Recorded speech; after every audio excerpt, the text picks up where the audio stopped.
नमस्कार, सुप्रभात। आप देख रहे हैं खबर दिल्ली और समय हो चला है दिल्ली की 25 बड़ी खबरों को जानने का। इससे पहले यदि आप वीडियो को लाइक नहीं किए हैं तो लाइक कर दीजिए और चैनल को सब्सक्राइब कर लीजिए। तो आइए एक नजर डालते हैं 25 बड़ी खबरों पर फटाफट अंदाज में। दिल्ली में घर बनाना होगा सस्ता, रेखा सरकार ने घटाया आधारभूत शुल्क, इन कॉलोनियों को 50% तक छूट। दिल्ली जल बोर्ड की बैठक में दिल्ली वासियों को भवन निर्माण पर लगने वाले आधारभूत शुल्क में छूट देने का निर्णय लिया है। मुख्यमंत्री रेखा गुप्ता ने प्रेस वार्ता में कहा कि भाजपा सरकार बनने के बाद से दिल्ली की जनता को बेहतर पानी और सीवर की सुविधा देने के लिए काम कर रही है। पहले की सरकार ने व्यवस्था पर ध्यान नहीं दिया, जिससे लोगों को परेशानी हो रही है। वह पहले 200 वर्ग मीटर से बड़े भूखंड पर भवन निर्माण करने पर लगने वाला आधारभूत शुल्क बहुत अधिक था, जिसे देने से लोग बचते थे। दिल्ली जल बोर्ड ने अब आधारभूत शुल्क को तर्कसंगत बनाया है। अब यह उपयोग के आधार पर लगेगा, पहले भूखंड के आकार पर लगता था। यह शुल्क सिर्फ नए निर्माण पर लगेगा। डीडीए की जमीन पर बन रहे अवैध मदरसे की ढही दीवार, बीजेपी समर्थकों ने लगाए जय श्री राम के नारे। बाहरी दिल्ली के सुकरपुर इलाके में स्थानीय विधायक एवं भाजपा मंदिर प्रकोष्ठ के अध्यक्ष कर्नल सिंह और उनके समर्थकों ने अवैध रूप से बन रहे मदरसे की दीवार शुक्रवार को ढा दिया। विधायक स्वयं हथौड़ा लेकर पहुंचे और दीवार गिराने की शुरुआत की। इसके बाद जय श्री राम के जयकारों के बीच लोगों ने दीवार को गिरा दिया। भीषण गर्मी के बीच दिल्ली सरकार का बड़ा ऐलान, 650 करोड़ के नए प्रोजेक्ट से बस यात्रियों को मिलेगी बड़ी राहत। दिल्ली परिवहन विभाग की चिलचिलाती धूप में यात्रियों की परेशानी को देखते हुए 3575 बस क्यू शेल्टर का पुनर्निर्माण करेगा। इस योजना पर लगभग 600 से 650 करोड़ रुपए खर्च होंगे और इसमें पैनिक अलार्म, सोलर पैनल जैसी आधुनिक सुविधाएं होंगी। क्या ट्रायल में देरी पर अजमल कसाब या हाफिज सईद को भी मिल सकती है बेल? सुप्रीम कोर्ट के फैसले पर दिल्ली पुलिस का सवाल। दिल्ली दंगे बड़ी साजिश मामले में यूएपीए के तहत जेल में बंद तसलीम अहमद और खालिद सैफी की जमानत याचिकाओं पर सुनवाई के दौरान सुप्रीम कोर्ट में ट्रायल में देरी के आधार पर जमानत देने को लेकर अहम बहस हुई। दिल्ली पुलिस ने अदालत में सवाल उठाया कि क्या केवल सुनवाई में देरी के आधार पर किसी भी आरोपी को जमानत दी जा सकती है। जस्टिस अरविंद कुमार और जस्टिस प्रसन्ना बी वार्ले की बेंच ने सुनवाई के दौरान अंतरिम जमानत देने के संकेत दिए। डीयू ने चौथे वर्ष के छात्रों को दी बड़ी राहत, वाइवा के लिए वीडियो जमा करने की अनिवार्यता खत्म। जी हां, डीयू ने चौथे वर्ष के छात्रों पर बढ़ रहे एकाडमिक दबाव को कम करने के लिए बड़ा फैसला लिया। विश्वविद्यालय ने 8वें सेमेस्टर के विद्यार्थियों के लिए वाइवा के 30 मिनट के वीडियो जमा करने की अनिवार्यता समाप्त कर दी है। यह राहत शैक्षणिक सत्र 2026-27 से लागू होगी और इसका फायदा उन छात्रों को मिलेगा जो 4 वर्षीय स्नातक पाठ्यक्रम के तहत अंतिम वर्ष में हैं। दरअसल डीयू ने पहले एकाडमिक ट्रैक के छात्रों के लिए वाइवा का वीडियो रिकॉर्ड कर जमा करने का अनिवार्य किया था। दिल्ली लेगी अब खुलकर सांस, राजधानी में बनेंगे 100 oxygen park. CM Rekha Gupta ने मुख्य मेलपुर से की शुरुआत। जी हां, दिल्ली सरकार ने राजधानी में बढ़ते प्रदूषण से निपटने और जलवायु सुधारने के लिए 100 ऑक्सीजन पार्क विकसित करने की घोषणा की है। मुख्यमंत्री रेखा गुप्ता ने मुख्य मेलपुर गांव में पहले पार्क का शिलान्यास किया, जिसका लक्ष्य 70 लाख पेड़ पौधे लगाकर हरित क्षेत्र बढ़ाना है। मुख्यमंत्री ने उत्तर दिल्ली के बुराड़ी स्थित मुखमेलपुर गांव में 3 एकड़ भूमि पर विकसित होने वाले पहले ऑक्सीजन पार्क का शिलान्यास किया। उन्होंने कहा कि यह दिल्ली का पहला ऐसा पार्क होगा जिसे विशेष रूप से पर्यावरण सुधार और स्वच्छ हवा के उद्देश्य से तैयार किया जाएगा। दिल्ली में दिखेगा मिनी भारत। 24 मई को पारंपरिक वेशभूषा में झूमते हुए लाल किला पहुंचेंगे 1.5 लाख आदिवासी। दिल्ली वालों के लिए यह अनुभव अनूठा, अविस्मरणीय व अचंभित कर देने वाला होगा। जब 24 मई को एक साथ विभिन्न मार्गों से गुजरते हुए जनजातीय समाज के करीब 1.5 लाख लोगों का कारवां पारंपरिक वेशभूषा व वाद्य यंत्रों की थाप पर गाते झूमते हुए लाल किला मैदान की ओर आगे बढ़ेगा। जहां बृहद जनजाति सांस्कृतिक समागम का आयोजन होगा, उसके पूर्व कई किलोमीटर लंबी यह यात्रा सनातन धरोहर को सहजे संभाले जनजाति समाज की संस्कृति, विविधता, प्रकृति प्रेम व भारतीयता से जुड़ाव की लाइव प्रस्तुति होगी। यमुना को साफ रखने में हो गए फेल, दिल्ली के 7 एसटीपी टेस्ट में नहीं उतरे खरे। डीपीसीसी की रिपोर्ट में बड़ा खुलासा। घरों से निकलने वाले सीवेज को सीधे यमुना में गिरने से रोकने के लिए सीवेज उपचार संयंत्र यानी कि एसटीपी में इन्हें उपचारित किया जाता है, लेकिन एसटीपी की गुणवत्ता पर प्रश्न खड़े होते रहते हैं। दिल्ली प्रदूषण नियंत्रण समिति की नवीनतम रिपोर्ट के अनुसार 7 एसटीपी गुणवत्ता पर खड़े नहीं उतरे। इनसे उपचारित पानी में कुल निलंबित ठोस जैव रासायनिक ऑक्सीजन मांग और फीकल कोलीफॉर्म का स्तर निर्धारित मानक से अधिक मिला है। दिल्ली हाईकोर्ट का पत्रकार सौरभ दास और गोपाल राय की अवमानना का नोटिस, जस्टिस सूर्यकांता को टारगेट करने का आरोप। दिल्ली हाईकोर्ट ने पत्रकार सौरभ दास और आम आदमी पार्टी के नेता गोपाल राय को आपराधिक अवमानना याचिका पर नोटिस जारी किया है। इस याचिका में दोनों पर आरोप लगाया गया है कि उन्होंने और अन्य आप नेताओं ने न्यायमूर्ति सूर्यकांता शर्मा को टारगेट करने के लिए एक कोऑर्डिनेटेड अभियान चलाया है। दिल्ली में बनेगा अनोखा वामन वन, जहां दिखेगा प्रकृति का जादू। बच्चे के लिए लगेगी पर्यावरण की पाठशाला। दिल्ली सरकार का वन एवं वन्यजीव विभाग प्रकृति और जैव विविधता के विभिन्न रूपों के बारे में जागरूकता बढ़ाने के लिए संवाद के उद्देश्य से वामन वन नाम से एक विशेष स्थान शुरू करने जा रहा है। वन विभाग के वरिष्ठ अधिकारियों के अनुसार इस अवधारणा का उद्देश्य एक ऐसा शैक्षणिक और अनुभव देने वाला स्थान बनाना है, मैं जहां आने वाले विशेष रूप से बच्चे और छात्र जंगलों, वनस्पतियों और पारिस्थितिक विविधता के बारे में रुचिकर तरीके से सीख सकेंगे।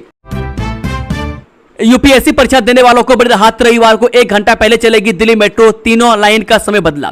दिल्ली मेट्रो रविवार को सिविल सेवा यानी कि प्रारंभिक परीक्षा देने वाले उम्मीदवारों की सुविधा के लिए सुबह 6 बजे से अपनी सेवाएं शुरू करेगी। वह पिंक, मैजेंटा और ग्रे लाइनों पर, जो आमतौर पर सुबह 7 बजे शुरू होती है, 24 मई को सुबह 6 बजे से मेट्रो उपलब्ध होगी।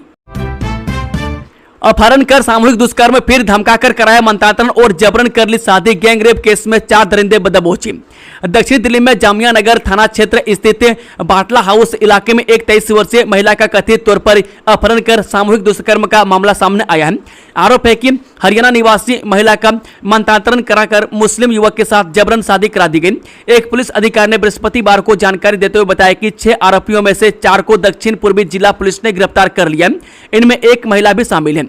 मुख्य आरोपी फहीम फिलहाल गाजियाबाद की डासना जेल में एक अन्य मामले में बंद है। संडे को दिल्ली में लग सकता है महाजाम, इन रास्तों पर जाने से बचें, जाने पूरी जानकारी। यदि आप आने वाले रविवार यानी कि 24 मई को मध्य और उत्तरी दिल्ली की तरफ यात्रा करने की सोच रहे हैं तो आपको यातायात जाम की समस्या का सामना करना पड़ सकता है। ट्रैफिक पुलिस ने इसको लेकर एडवाइजरी जारी कर बताया है कि लाल किला और उसके आसपास के इलाकों में यातायात व्यवस्था गंभीर रूप से प्रभावित रह सकता है। लाल किला और जनजातीय सांस्कृतिक समागम का आयोजन होने जा रहे हैं, जिसमें लगभग 1 लाख लोगों के शामिल होने की संभावना है। दिल्ली में नए राशन कार्ड बनाने के लिए ऑनलाइन आवेदन शुरू, अब इन परिवारों को मिलेगा लाभ। दिल्ली सरकार ने राशन कार्ड के लिए आय की सीमा बढ़ाने का निर्णय लिया है। पहले राशन कार्ड के लिए वार्षिक पारिवारिक आय सीमा 1 लाख रुपये थी। इस वर्ष जनवरी में इसे बढ़ाकर 1,20,000 रुपये किया गया था। मुख्यमंत्री रेखा गुप्ता ने कहा कि अब इसे बढ़ाकर 2.5 लाख रुपये वार्षिक किया जाएगा। इस संबंध में मंत्रिमंडल में चर्चा हुई। मंत्रिमंडल की अगली बैठक में इसे स्वीकृति मिल सकती है। इससे अधिक परिवारों को लाभ मिलेगा। उन्होंने दिल्ली सचिवालय में आयोजित प्रेस वार्ता में कहा कि 13 वर्षों तक दिल्ली में नया राशन कार्ड नहीं बनाया गया। अब नए राशन कार्ड और परिवार के सदस्यों के नाम जोड़ने के लिए 15 मई से ई डिस्ट्रिक्ट पोर्टल पर ऑनलाइन आवेदन प्रक्रिया शुरू हो गई है। सरकार ने राशन वितरण व्यवस्था का व्यापक ऑडिट कराया गया है, जिसमें 7,71,384 अपात्र और फर्जी लाभार्थी पाए गए। एयर इंडिया के 2 विमानों के साथ बड़ा हादसा टला। दिल्ली में इंजन में आग तो बेंगलुरु में टेल स्ट्राइक। एयर इंडिया के 2 विमान बृहस्पतिवार को बड़े हादसे की चपेट में आने से बाल बाल बच गए। एक घटना में बेंगलुरु से दिल्ली आ रहे एक विमान के इंजन में अचानक आग लग गई, जिसके बाद एयरपोर्ट पर फुल इमरजेंसी घोषित कर उसकी सुरक्षित लैंडिंग कराई गई। नव भारत के यात्रियों को एनसीआरटीसी का तोहफा। यात्रियों की बढ़ती भीड़ को लेकर शुक्रवार से हुआ बड़ा बदलाव। जी हां, दिल्ली गाजियाबाद मेरठ कॉरिडोर पर यात्रा सेवा की बढ़ती मांग को पूरा करने के उद्देश्य से राष्ट्रीय राजधानी क्षेत्र परिवहन निगम शुक्रवार से व्यस्त घंटों के दौरान नव भारत ट्रेन के 8 अतिरिक्त फेरे की शुरुआत करने जा रहा है।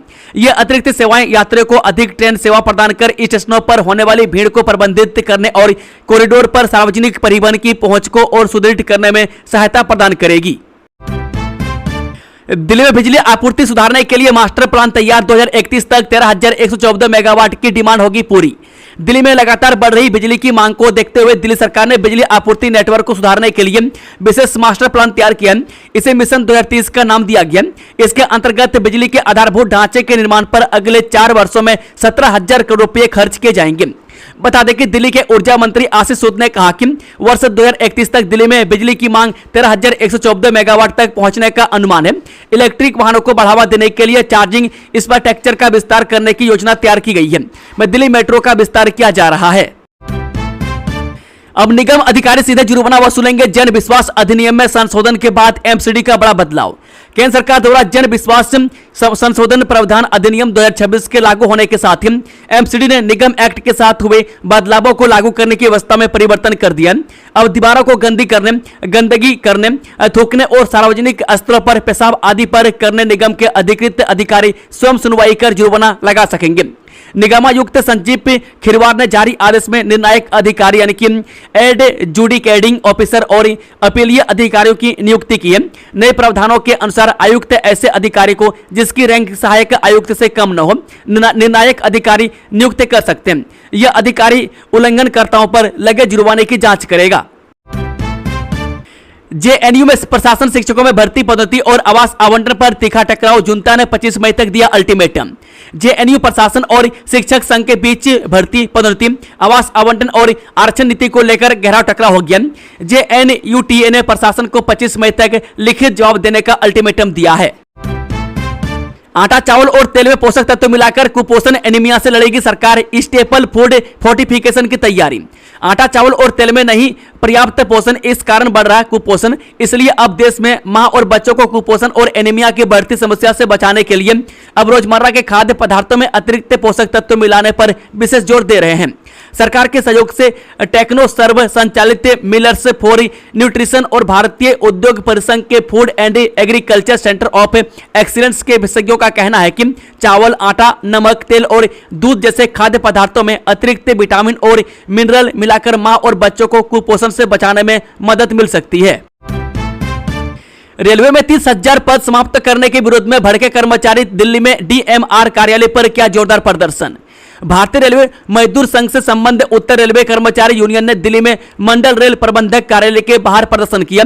यूनियन ने रेलवे प्रशासन पर तकनीकी उन्नति के नाम पर विभिन्न विभागों में लगभग 30,000 पद समाप्त करने का आरोप लगाया है, जिससे कर्मचारियों की पदोन्नति पर भी विपरीत प्रभाव पड़ रहा है। सीबीएसई ने बढ़ाई उत्तर पुस्तिकाओं की स्कैन कॉपी लेने की तारीख, तकनीकी दिक्कतों के चलते उठाया कदम। केंद्रीय माध्यमिक शिक्षा बोर्ड यानी कि सीबीएसई ने कक्षा 12 बोर्ड परीक्षा 2026 की उत्तर पुस्तिकाओं की स्कैन कॉपी प्राप्त करने की अंतिम तिथि बढ़ा दी है। बोर्ड ने शुक्रवार को जारी सर्कुलर में बताया कि सीबीएसई वेबसाइट पर पिछले कुछ दिनों से अत्यधिक ट्रैफिक और अनाधिकृत हस्तक्षेप के प्रयासों के कारण तकनीकी बाधाएं उत्पन्न हो रही थी। ऐसे में किसी भी छात्र को असुविधा न हो, इसके लिए यह फैसला लिया गया है। सीबीएसई के अनुसार पहले स्कैन की गई उत्तर पुस्तिकाओं की फोटोकॉपी प्राप्त करने के लिए आवेदन की अंतिम तिथि 23 मई 2026 निर्धारित थी, जिसे अब बढ़ाकर 24 मई 2026 कर दिया गया है। यूपी बिहार के यात्रियों के लिए गुड न्यूज, नई दिल्ली से बरौनी दरभंगा स्पेशल ट्रेनों के फेरे 16 जुलाई तक बढ़े। गर्मी की छुट्टियों में यात्रियों की भीड़ को देखते हुए रेलवे ने नई दिल्ली से बरौनी और दरभंगा के बीच चलने वाली विशेष ट्रेनों की अवधि बढ़ा दी है। अब ये ट्रेनें 16 जुलाई तक चलेंगी, जिससे उत्तर प्रदेश और बिहार के यात्रियों को राहत मिलेगी। दिल्ली में तेजी से फैल रहे अर्बन हीट आइलैंड 2014 में थी महज 7, अब 8 गुना बढ़कर हो गई 60। दिल्ली में अर्बन हीट आइलैंड की संख्या 2014 में 7 से बढ़कर अब 60 हो गई है, जिससे शहर का तापमान बढ़ रहा है। कंक्रीट के जंगल, बढ़ती आबादी और वाहनों के कारण यह समस्या गंभीर हुई है, जिससे गर्मी और लू का प्रकोप बढ़ रहा है। दिल्ली में ट्रांसपोर्टर हड़ताल के पहले दिन 30% व्यावसायिक वाहन चले, हरित शुल्क की बढ़ोतरी और BS4 प्रतिबंध का विरोध। दिल्ली में हरित शुल्क की वृद्धि और BS4 वाहनों पर प्रतिबंध के विरोध में ट्रांसपोर्टरों की हड़ताल का पहले दिन मिला जुला असर दिखा। लगभग 30% व्यावसायिक वाहन ही चले। हरित शुल्क में बढ़ोतरी के साथ ही नवंबर माह से BS4 व्यावसायिक वाहनों के दिल्ली में प्रवेश पर प्रतिबंध के विरोध में ट्रांसपोर्टरों की हड़ताल के पहले दिन शुक्रवार को असर मिला जुला रहा। हड़ताल का आह्वान करने वाली all India motor transport Congress समेत अन्य ट्रांसपोर्ट संगठनों का दावा रहा है कि उसके संगठन बृहस्पतिवार को दिल्ली में तकरीबन 60,000 व्यावसायिक वाहनों का प्रवेश प्रभावित रहा। डीयू की 102 साल पुरानी CLC बिल्डिंग को बचाने के लिए छात्रों ने खोला मोर्चा, हेरिटेज घोषित करने की मांग। डीयू के लॉ फैकल्टी स्थित करीब 102 वर्ष पुरानी कैंपस लॉ सेंटर बिल्डिंग को हटाए जाने के विरोध में गुरुवार को छात्रों ने विरोध प्रदर्शन किया। बड़ी संख्या में छात्र लॉ फैकल्टी परिसर में एकत्र हुए और विश्वविद्यालय प्रशासन के खिलाफ नारेबाजी करते हुए अधिकारियों के दफ्तर का घेराव किया। कई छात्र दफ्तर के बाहर धरने पर बैठ गए और सीएलसी नहीं हटेगी तथा हेरिटेज बचाओ जैसे नारे लगाए।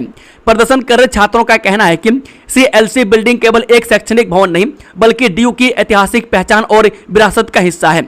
छात्रों ने आरोप लगाया कि प्रशासन बिना छात्रों से चर्चा किए इस इमारत को हटाने और विभाग को द्वारका शिफ्ट करने की तैयारी कर रहे हैं। छात्रों के अनुसार इमारत जर्जर हो सकती है, लेकिन इसका समाधान इसे तोड़ना नहीं है। दिल्ली के 75 सीएम श्री स्कूल में वर्षा जल संचयन प्रणाली बदहाल, सीएम रेखा गुप्ता ने दिए सुधार के निर्देश। दिल्ली के 75 सीएम श्री स्कूल में वर्षा जल संचयन प्रणालियां बदहाल पाई गई है, जिनमें से अधिकांश रखरखाव के अभाव में बंद पड़ी है। मुख्यमंत्री ने मानसून से पहले इन्हें पुनर्जीवित करने और वार्षिक 50 करोड़ लीटर जल संचयन की क्षमता विकसित करने का निर्देश दिया है। दिल्ली सरकार का बड़ा ऐलान, पानी की डिमांड के हिसाब से लगेगा जल बोर्ड का इंफ्रास्ट्रक्चर चार्ज, जानिए पूरी जानकारी। दिल्ली जल बोर्ड के इंफ्रास्ट्रक्चर चार्ज को लेकर दिल्ली सरकार ने बड़ी घोषणा की है। अब पानी और सीवर के इंफ्रास्ट्रक्चर चार्ज केवल जल की आवश्यकता के आधार पर ही लगाए जाएंगे, यानी जितना पानी का रिक्वायरमेंट होगा उसी के अनुसार चार्ज लगाए जाएंगे। मुख्यमंत्री रेखा गुप्ता ने कहा कि जब से हमारी सरकार बनी है तब से हम लगातार पानी और सीवर के लिए काम कर रहे हैं। लोगों को ये सुविधाएं अच्छे से मिले, इसके लिए हम निरंतर लगे हुए हैं। पहले प्रीमी सेज के हिसाब से इंफ्रास्ट्रक्चर चार्ज लगाए जाते थे। अब अतिरिक्त निर्माण और नया निर्माण होने पर अगर पानी की जरूरत बढ़ेगी तो ही इंफ्रास्ट्रक्चर चार्ज बढ़ाए जाएंगे। रेलवे टेंडर घोटाला मामले में लालू समेत दूसरे आरोपियों के खिलाफ आरोप तय करने पर फैसला फिर टला। दिल्ली की राउज एवेन्यू कोर्ट ने रेलवे टेंडर घोटाला के मनी लॉन्ड्रिंग मामले में आरोपियों के खिलाफ आरोप तय करने पर फैसला फिर टाल दिया। इसके पहले भी कोर्ट ने 6 मई को फैसला टाल दिया था। स्पेशल जज विशाल गोगने ने अब 9 जून को फैसला सुनाने का आदेश दिया। कोर्ट ने 13 फरवरी को फैसला सुरक्षित रख लिया था। 28 जनवरी 2019 को कोर्ट ने ईडी की ओर से दर्ज केस में लालू यादव, राबड़ी देवी और तेजस्वी यादव को भी नियमित जमानत दे दी थी। में कोर्ट ने 1-1 लाख रुपए के निजी मुचलके पर जमानत दी थी। 19 जनवरी 2019 को कोर्ट ने सीबीआई की ओर से दर्ज केस में लालू यादव को नियमित जमानत दी थी। बकरीद से पहले दिल्ली सरकार ने बढ़ाई सकती इन जानवरों की कुर्बानी पर लगी रोक, पकड़े जाने पर होगी कार्रवाई। जी हां, दिल्ली सरकार के विकास मंत्री कपिल मिश्रा ने गुरुवार को विकास विभाग के साथ समीक्षा बैठक में आगामी बकरीद के मद्देनजर अधिकारियों को पशु कल्याण संबंधी सभी प्रावधानों तथा कानूनों का सख्ती से पालन सुनिश्चित करने के निर्देश दिए हैं। उन्होंने कहा कि पशुओं के अवैध परिवहन, अवैध कुर्बानी तथा पशुओं के प्रति किसी भी प्रकार की क्रूरता के खिलाफ सख्त कार्रवाई करें। विकास मंत्री कपिल मिश्रा ने अधिकारियों को निर्देश दिए कि पशु कल्याण और सार्वजनिक स्वच्छता सुनिश्चित करने के लिए बकरीद के दौरान केवल अधिकृत और निर्धारित स्थलों पर ही कुर्बानी की अनुमति दी जाए। मैं साथ ही गाय, बछड़े, ऊंट और अन्य प्रतिबंधित जानवरों की हत्या या कुर्बानी पर पूर्ण प्रतिबंध का पालन सुनिश्चित करें। मैं कपिल मिश्रा ने निर्देश दिए कि सड़कों, गलियों या किसी भी सार्वजनिक स्थल पर कुर्बानी न हो। सार्वजनिक स्थानों पर पशुओं की खरीद बिक्री भी पूर्णतः गैर कानूनी है। दोस्तों, खबरों का सिलसिला समाप्त होता है। अगर जानकारी पसंद आई तो वीडियो को लाइक, शेयर, चैनल को सब्सक्राइब जरूर कर लें। Thank you, all the best. जय हिंद, जय भारत, वंदे मातरम, राधे राधे।